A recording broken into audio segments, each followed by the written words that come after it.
Hello guys, welcome back to another episode of collegemunshi.com. അപ്പോൾ നമ്മുടെ ചാനലിൽ KCET എക്സാമിനെ കുറിച്ചും അഡ്മിഷൻ പ്രോസസ്സ്, KCET എക്സാം എഴുതുമ്പോൾ എന്തൊക്കെ കാര്യങ്ങൾ ശ്രദ്ധിക്കണം, ഈ കാര്യങ്ങളെ കുറിച്ചൊക്കെ നമ്മൾ ഡീറ്റെയിൽഡ് ആയിട്ട് വേറെ വീഡിയോസ് ചെയ്തിട്ടുണ്ട്. അപ്പോൾ KCET എക്സാമിന് പ്രിപ്പയർ ചെയ്യുന്ന എല്ലാ സ്റ്റുഡൻസും ആ വീഡിയോസ് ഒന്ന് കയറി ചെക്ക് ചെയ്ത് നോക്കാം. ഇന്നത്തെ വീഡിയോയിൽ നമ്മൾ പറയാൻ പോകുന്നത് എക്സാം പ്രിപ്പയർ ചെയ്യുമ്പോൾ നിങ്ങൾ എന്തൊക്കെയാണ് പഠിക്കേണ്ടത്, ഏതൊക്കെ സബ്ജക്ട്സ് പഠിക്കണം, എങ്ങനത്തെ ക്വസ്റ്റ്യൻസ് ആയിരിക്കും എക്സാമിന് വരിക, ഈ കാര്യങ്ങളൊക്കെയാണ് നമ്മൾ ഈ വീഡിയോയിൽ ഡിസ്കസ് ചെയ്യാൻ പോകുന്നത്. സോ നല്ല രീതിയിൽ പ്രിപ്പയർ ചെയ്യാൻ പോകുന്ന സ്റ്റുഡൻസ് എല്ലാവരും വീഡിയോ ഫുള്ളായിട്ട് കാണാനായിട്ട് ശ്രദ്ധിക്കാം. അപ്പോൾ KCET എക്സാമിന് പ്രിപ്പയർ ചെയ്യുന്ന എല്ലാ സ്റ്റുഡൻസിനെയും ശ്രദ്ധിക്കുക. നമ്മളുടെ ഒരു വാട്സപ്പ് ചാനലുണ്ട്, അതിൽ KCETൻ്റെ എല്ലാ അപ്ഡേറ്റ്സും കാര്യങ്ങളും നമ്മൾ കൊടുക്കുന്നതാണ്. സോ നിങ്ങൾക്ക് എന്തെങ്കിലും ഡൗട്ട്സ് കാര്യങ്ങൾ ഉണ്ടെന്നുണ്ടെങ്കിൽ, അല്ലെങ്കിൽ KCETൻ്റെ പുതിയ അപ്ഡേറ്റ്സ് കിട്ടണമെന്നുണ്ടെങ്കിൽ എന്നൊക്കെ നമ്മുടെ വാട്സപ്പ് ചാനലിൽ ജോയിൻ ചെയ്താൽ മതി. ലിങ്ക് ഡിസ്ക്രിപ്ഷനിലുണ്ടാവും. ഈ ഒരു എക്സാമിന് മെയിനായിട്ട് ക്വസ്റ്റ്യൻസ് വരാൻ പോകുന്നത്, സിലബസ് എടുത്തിട്ടുള്ളത് കർണാടക PUC, അതായത് പ്രീ യൂണിവേഴ്സിറ്റി കോഴ്സ്. ഈ ഒരു +1 +2 ഇയറിലെ സ്റ്റുഡൻസ് പഠിക്കുന്ന ആ ഒരു സിലബസിൽ നിന്നായിരിക്കും ഈ ഒരു എക്സാമിനായിട്ടുള്ള എല്ലാ ക്വസ്റ്റ്യൻസും വരാൻ പോകുന്നത്. ആൻഡ് നിങ്ങൾക്ക് കൂടുതൽ റെഫറൻസിനായിട്ട് NCERT ടെക്സ്റ്റ് ബുക്സ് എല്ലാം റെഫർ ചെയ്യാവുന്നതാണ്. നമുക്കറിയാം KCET നമ്മൾ എന്തിനാണ് എഴുതുന്നത്, കർണാടകയിൽ രാജീവ് ഗാന്ധി യൂണിവേഴ്സിറ്റീൻ്റെ അണ്ടറിൽ അഫിലിയേറ്റഡ് ആയിട്ടുള്ള കോളേജസിലൊക്കെ എഞ്ചിനീയറിംഗ്, നഴ്സിംഗ്, ഫാർമസി, അഗ്രികൾച്ചർ പോലുള്ള കോഴ്സസ് പഠിക്കാനായിട്ടാണ് നമ്മൾ KCET എക്സാം എഴുതുന്നത്. അതെന്തായാലും അറ്റൻഡ് ചെയ്തിട്ട് അതിൻ്റെ സ്കോറിലായിരിക്കും നിങ്ങൾക്ക് കർണാടകയിൽ അഡ്മിഷൻസ് കിട്ടാൻ പോകുന്നത്.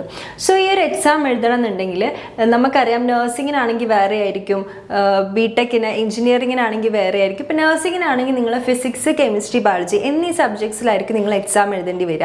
എന്നാൽ എഞ്ചിനീയറിംഗ് ആണെങ്കിൽ നിങ്ങൾ എഴുതേണ്ടത് ഫിസിക്സ്, കെമിസ്ട്രി, മാത്സ് എന്നീ സബ്ജക്ട്സ് ആയിരിക്കും.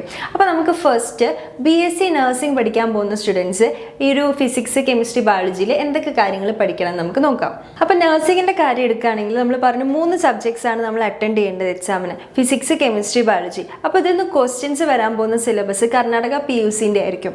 ആൻഡ് നമുക്ക് നമ്മുടെ തന്നെ NCERT ടെക്സ്റ്റ് ബുക്സ് റെഫർ ചെയ്ത് കഴിഞ്ഞാൽ അതൊന്നും ക്വസ്റ്റ്യൻസ് വരുന്നതായിട്ട് കാണാനായിട്ട് സാധിക്കും. ആൻഡ് ഇനിയിപ്പോൾ ഫിസിക്സിൻ്റെ കാര്യം പറയുകയാണെങ്കിൽ അതിൽ നമ്മൾ കുറേ കാര്യങ്ങൾ പഠിക്കാനുണ്ട്. Like units and measurement, motion, laws of motion, work, energy, power, thermodynamics, properties of matter, oscillation, electrostatics, current, electricity, magnetic effect, magnetism, optic and modern physics, ഇത്തരം ഏരിയാസിൽ നിന്നായിരിക്കും നമുക്ക് ക്വസ്റ്റ്യൻസ് വരാൻ പോകുന്നത്. അപ്പോൾ നമുക്കറിയാം ഈ ഒരു +1 +2 ടൈമിൽ സ്റ്റുഡൻസ് പഠിക്കുന്ന അധികം കാര്യങ്ങളും ഈ ഒരു സിലബസിൽ കവർ ചെയ്തിട്ടുണ്ട്. സോ പഠിക്കുമ്പോൾ ഡീറ്റെയിൽ ആയിട്ട് തന്നെ പഠിക്കാൻ നോക്കുക. സിലബസ് നോക്കിയിട്ട് ക്വസ്റ്റ്യൻസ് എവിടെ നിന്നാണ് വരുന്നതെന്നെല്ലാം അറിഞ്ഞിട്ട് വേണം നമ്മൾ പഠിക്കാനായിട്ട്. ഇനി കെമിസ്ട്രീൻ്റെ കാര്യം പറയുകയാണെങ്കിൽ തന്നെ കെമിസ്ട്രിയിൽ നമ്മൾ +1 +2 പഠിക്കുന്ന സെയിം സംഭവങ്ങൾ തന്നെയായിരിക്കും നമുക്ക് എക്സാമിനായിട്ട് വരാൻ പോകുന്നത്. കെമിസ്ട്രീൻ്റെ തന്നെ ബേസിക് കൺസെപ്റ്റ്സ് കാര്യങ്ങളൊക്കെ അതിൽ ചോദിക്കുന്നതാണ്. Atomic structure and periodic table, chemical bonding, molecular structure, states of matter, thermodynamics, equilibrium, organic chemistry, electrochemistry, coordination compounds, biomolecules and polymers, ഇത്തരത്തിലുള്ള ഒരുപാട് കാര്യങ്ങളാണ് കെമിസ്ട്രിയിൽ നമുക്ക് ക്വസ്റ്റ്യൻസ് വരാൻ പോകുന്ന സിലബസ് ആയിട്ട് വരുന്നത്. ആൻഡ് ബയോളജിയിൽ diversity of living organism, cell structure and function, human physiology, plant physiology, reproduction and genetics, evolution, human health and diseases, biotechnology and its applications, ഈ ഏരിയാസിൽ നിന്നായിരിക്കും നമുക്ക് ബയോളജിയിൽ നിന്ന്, അതായത് ബോട്ടണി, സുവോളജി മിക്സ് ആയിട്ടാണ് പറയുന്നത്. സോ ബയോളജിയിൽ നിന്ന് ക്വസ്റ്റ്യൻസ് വരാൻ പോകുന്നത് ഈ ഒരു ഏരിയാസിലായിരിക്കും. അപ്പോൾ ഇതിൻ്റെ ഇപ്പോൾ നമ്മൾ ഫിസിക്സ്, കെമിസ്ട്രി, ബയോളജി എന്നീ ഏരിയാസിൽ നിന്ന് വരുന്ന ഒരു ടോപ്പിക്സ് ഏതൊക്കെയായിരിക്കും എന്ന് ജസ്റ്റ് ഒന്ന് ഡിസ്കസ് ചെയ്തിട്ടുണ്ട്. ഇതിൽ നഴ്സിംഗിൽ തന്നെ മാത്സിൻ്റെ ആവശ്യം വരുന്നില്ല, നിങ്ങൾക്ക് മാത്സ് സെക്ഷൻ അറ്റൻഡ് ചെയ്യേണ്ട ആവശ്യമില്ല. ആൻഡ് ഇനിയിപ്പോൾ എഞ്ചിനീയറിങ്ങിൻ്റെ കാര്യം എടുക്കുകയാണെങ്കിൽ അവിടെ നിങ്ങൾക്ക് അറ്റൻഡ് ചെയ്യേണ്ടാത്ത വരുന്ന ഒരു സബ്ജക്റ്റ് എന്ന് പറയുന്നത് ബയോളജിയാണ്. ഫിസിക്സ്, കെമിസ്ട്രി, മാത്സ്, ഈ 3 സബ്ജക്ട്സിൻ്റെ എക്സാംസ് ആയിരിക്കും നിങ്ങൾ അറ്റൻഡ് ചെയ്യേണ്ടത്. അപ്പോൾ ഇതിൽ സിലബസ് വരുന്നതെന്ന് പറഞ്ഞാൽ ഫിസിക്സും കെമിസ്ട്രിയും നേരത്തെ നമ്മൾ നഴ്സിംഗിൻ്റെ കാര്യം പറഞ്ഞ സെയിം സിലബസ്, ആ ഒരു ഏരിയാസിൽ നിന്ന് തന്നെയായിരിക്കും ക്വസ്റ്റ്യൻസ് വരാൻ പോകുന്നത്. പിന്നെ മാത്സിൻ്റെ കാര്യം പറയുകയാണെങ്കിൽ ഇതിൽ വരുന്ന സിലബസ് എന്ന് പറയുന്നത് algebra, trigonometry, differentiation, integration, probability, statistics, vectors, coordinate geometry തുടങ്ങിയ ഒരുപാട് കാര്യങ്ങളാണ് ഈ ഒരു സിലബസിൽ ഇൻക്ലൂഡഡ് ആയിട്ട് വരുന്നത്.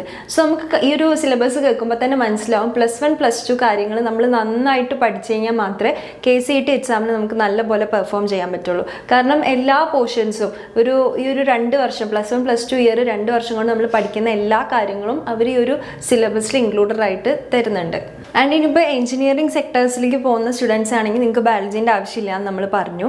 ആൻഡ് ഇപ്പോൾ 2 ഫീൽഡും എഞ്ചിനീയറിങ്ങിനും അപ്ലൈ ചെയ്യുന്നുണ്ട്, BSc നഴ്സിങ്ങിനും നിങ്ങൾ അപ്ലൈ ചെയ്യുന്നുണ്ട് എന്നുണ്ടെങ്കിൽ നിങ്ങൾ 4 സബ്ജക്ട്സ് എഴുതേണ്ടി വരും. Like biology, physics, chemistry, maths, ഈ 4 സബ്ജക്റ്റിൻ്റെ ക്വസ്റ്റ്യൻസ് നിങ്ങൾ അറ്റൻഡ് ചെയ്യേണ്ടി വരും. അപ്പോൾ നമ്മൾ ഈ ഒരു എഞ്ചിനീയറിംഗ്, നഴ്സിംഗ് കാര്യങ്ങളൊക്കെ പറഞ്ഞു. ഇനി അവിടെ ഈ ഒരു 2 ഫീൽഡ് അല്ലാണ്ട് തന്നെ അഗ്രികൾച്ചർ, വെറ്റിനറി, ഫാർമസി പോലുള്ള ഒരുപാട് ഫീൽഡിലേക്കുള്ള അഡ്മിഷൻസും ഈ KCET ത്രൂ നടക്കുന്നുണ്ട്. അപ്പോൾ ഈ ഒരു ഇതിലേക്കുള്ള സിലബസ് എന്ന് പറയുന്നത് അഗ്രികൾച്ചർ ആണെങ്കിൽ നിങ്ങളിപ്പോൾ ഈ ഒരു പറഞ്ഞ സിലബസ് കെമിസ്ട്രി, ഫിസിക്സ്, ബയോളജി ഈ ഒരു സിലബസ് തന്നെ ആയിരിക്കും. പ്ലസ് അഗ്രികൾച്ചർ ഫീൽഡിൽ നിന്നുള്ള കുറച്ച് ക്വസ്റ്റ്യൻസ് അഡീഷണൽ ആയിട്ട് വരും. അത് നിങ്ങൾ അറ്റൻഡ് ചെയ്തിട്ട് അതിലും കൂടി നല്ല രീതിയിലുള്ള സ്കോറിങ് കിട്ടാനായിട്ട് സാധിക്കണം. അപ്പോൾ നിങ്ങൾക്ക് ഇനി എന്തെങ്കിലും ഡൗട്ട്സ് ഉണ്ട്, അല്ലെങ്കിൽ നിങ്ങൾക്ക് പേഴ്സണലി കരിയർ ഗൈഡൻസ് വേണം, കൂടുതൽ അപ്ഡേറ്റ്സ് വേണം, അല്ലെങ്കിൽ നിങ്ങൾക്ക് വേറെ എന്തെങ്കിലും ഡൗട്ട്സ് KCET റിലേറ്റഡ് എന്തെങ്കിലും ഡൗട്ട്സ് കാര്യങ്ങൾ ഉണ്ടെന്നുണ്ടെങ്കിൽ നമ്മളെ കോൺടാക്ട് ചെയ്താൽ മതി. ആൻഡ് നമ്മൾ പറഞ്ഞു, അപ്പോൾ ഏറ്റവും കൂടുതൽ ക്വസ്റ്റ്യൻസ് വരാൻ പോകുന്നത് NCERT PUC സിലബസ് എന്നായിരിക്കും. സോ ഡയറക്റ്റ് ക്വസ്റ്റ്യൻസ് അടക്കം വരുന്നുണ്ട്. അപ്പോൾ ഈ ഒരു +1 +2 സിലബസിലുള്ള എല്ലാ ഏരിയയും നിങ്ങൾ മാക്സിമം കവർ ചെയ്യാനായിട്ട് ശ്രദ്ധിക്കുക. എല്ലാ ക്വസ്റ്റ്യൻസിനും ആൻസർ ചെയ്യാനായിട്ട് ശ്രദ്ധിക്കുക. And previous 5 year KCET question papers ഒക്കെ ഒന്ന് എടുത്തിട്ട് ഒന്ന് റെഫർ ചെയ്യുക. ആൻഡ് അതൊക്കെ ഒന്ന് ആൻസർ ചെയ്യാനായിട്ട് ശ്രദ്ധിക്കാം. പിന്നെ നിങ്ങൾക്ക് ഇനി എന്തെങ്കിലും ഡൗട്ട്സ് കാര്യങ്ങൾ ഉണ്ടെന്നുണ്ടെങ്കിൽ നമ്മുടെ ഒരു വാട്സപ്പ് ചാനലുണ്ട്. അതിൽ KCETൻ്റെ എല്ലാ അപ്ഡേറ്റ്സും കാര്യങ്ങളും നമ്മൾ കൊടുക്കും. സോ ഡിസ്ക്രിപ്ഷനിലുണ്ട്, ചാനലിൻ്റെ എല്ലാവരും പോയി ഫോളോ ചെയ്യുക. അപ്പോൾ ഇനി നിങ്ങൾക്ക് എന്തെങ്കിലും ഡൗട്ട്സ് ഉണ്ടെന്നുണ്ടെങ്കിൽ നമ്മളെ കോൺടാക്ട് ചെയ്താൽ മതി. നിങ്ങൾക്ക് ഇനി അഡ്മിഷൻ അസിസ്റ്റൻസ് വേണമെങ്കിലും നമ്മളെ കോൺടാക്ട് ചെയ്യാം.